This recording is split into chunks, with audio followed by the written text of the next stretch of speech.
Prompt engineering exactly क्या है? दो शब्द है, प्रॉम्प्ट एंड इंजीनियरिंग। तो प्रॉम्प्ट मतलब जो चीज़ हम एआई से कहते हैं उसे हम प्रॉम्प्ट बोलते हैं। तो जो अपना इनपुट होता है, चाहे वो सवाल हो, स्टेटमेंट हो या जो भी हो, वो जो इनपुट किया है that is prompt. So it's a way of communication with AI. तो ये अपना प्रॉम्प्ट हो गया, हम कुछ पूछ रहे हैं और अब जब हम कुछ भी पूछते हैं तो हमें जवाब तो मिल जाता है, लेकिन जो जवाब मिलता है वो हमेशा सही नहीं होता, या हमें जिस फॉर्मेट में चाहिए वैसे नहीं होता, या एग्जैक्टली उस डेप्थ में नहीं होता।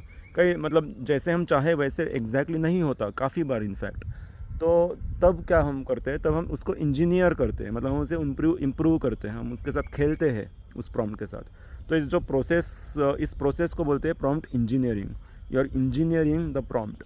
मतलब आप इस तरह से वो बात लिख रहे हो जो आपको पूछना है, कि जिससे एकदम सामने वाले को आइडिया क्लियर हो जाएगी कि एग्जैक्टली क्या चीज़ है और आप क्या चाहते हो, और आपको किस किस कैसी आपको जवाब कैसे चाहिए। तो ये जो कला है, it's an art as well as science.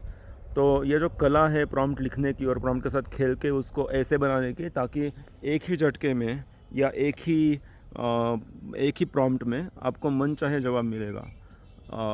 तो दैट इज़ प्रॉम्प्ट इंजीनियरिंग।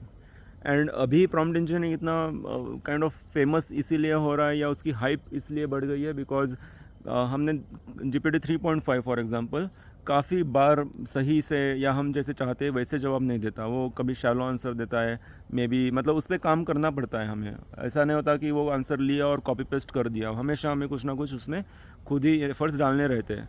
और ये इसलिए भी है बिकॉज 3.5 इतना एडवांस नहीं है। देन अगर आप 4 देखोगे तो 4 में थोड़ा काफ़ी सही हद तक मतलब काफ़ी इम्प्रूवमेंट है। तो 4 में जब मैं यूज़ करता हूँ तो मुझे बहुत बार खेलने की ज़रूरत नहीं पड़ती, वो जवाब काफ़ी बार दे ही देता है। तो अभी हम अगेन एआई के इवोल्यूशन के बीच के स्टेज में हैं। तो यहाँ पे एआई उतना एडवांस हुआ नहीं है कि जहाँ पे छोटा मतलब कम शब्दों में भी हम पूछे तो भी हमें सही से जवाब मिलेगा। हमें अच्छा खासा बड़ा प्रॉम्प्ट लिखना पड़ता है जब हम ये प्रॉम्प्ट इंजीनियरिंग करते हैं। तो जो एडवांस्ड एआई रहेंगे उसमें इनफैक्ट ऐसा हो जाएगा कि कम लिख के भी हमें सही से जवाब मिलेगा कम शब्दों में। बट हमें मेन चीज़ें बतानी पड़ेगी, मेंशन करनी होगी कि हमें ये चाहिए, इस टाइप का आउटपुट चाहिए, इस लेवल की डेप्थ चाहिए वगैरह वगैरह। तो प्रॉम्प्ट इंजीनियरिंग की जो हाइप है वो धीरे धीरे कम होगी जैसे जैसे एआई सिस्टम्स एडवांस हो जाएंगे। बट अभी के टाइम पे it is a skill, because जितना अच्छा प्रॉम्प्ट लिखोगे उतना अच्छा जवाब मिलेगा, उतना सही जवाब मिलेगा जो हम इस्तेमाल कर सकते हैं। That's prompt engineering.